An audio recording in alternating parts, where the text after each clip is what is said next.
we're going to do another chart. This one's called Pedigree. There are actually, well, there's actually only one Pedigree chart right now. There are two Pedigree maps, because there's I got an extra add-in that I added. But from the individual, this is the default individual, so you can click on them, and it's probably going to look pretty much to a standard, a little bit more graphical version of a normal Pedigree chart. Now, it's going to show placeholders here because we don't have anybody here, so we don't know who's this person's mother is. So if you see a blank, that means we don't know. However, it'd be helpful if you know or have an idea who that person might be, to let me know, and then we can add that person, or at least I can research it before I add them and confirm that the person's a valid person. Up here, if you see more, you can do like this, and it's going to expand onto that person, and it's going to jump to a view from that person when you do that. A couple things on here. This doesn't all fit in the box all the time.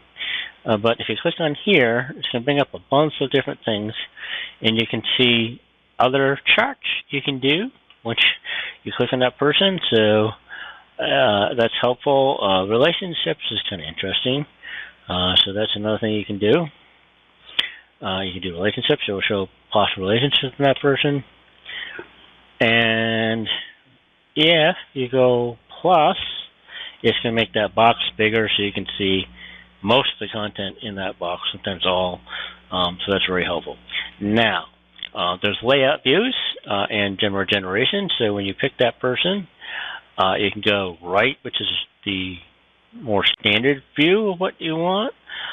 There's left, which would be a little bit odd for me to look that way.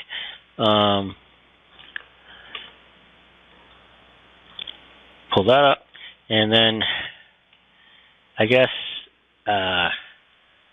because to me this should be descendants, not ancestors, so it's a little confusing from my perspective, but in this case you're going back in time, so I guess that makes sense for some people.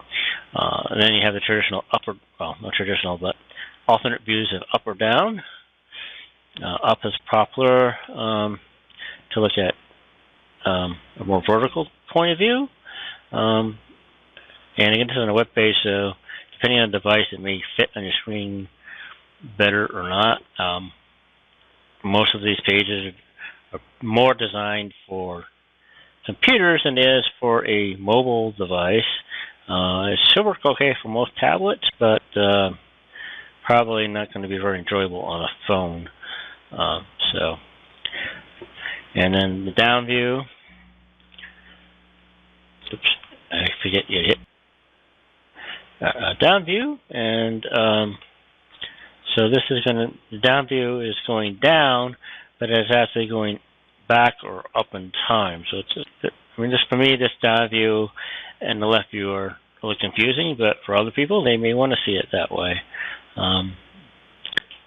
May have to help from scrolling perspective, but I think it's a little confusing. And once, as usual, if you go in here and type, you want to find a new person. Now again, remember that when you type a person here, you have to be able to view them. So they either have to be alive. They have to be dead, or if they're alive, they have to be close enough relationship to you, and you have to be logged in. Otherwise, you won't be able to view them, or you won't even see them on the list when you try to search for them, even though they're actually in the tree. So keep that in mind. So you just type their name, and you'll be good to go. Hit there, and you just find that person that you want to do. Sometimes it will do some interesting stuff when you search by two names, and just find the correct name and click on it, and hit view, and it'll change to that person.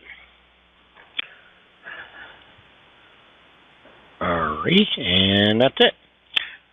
Sorry about the video. I went over a little 3 minutes on that video, but it's kind of a lot of different things. I wanted to cover a lot of things you can do with that.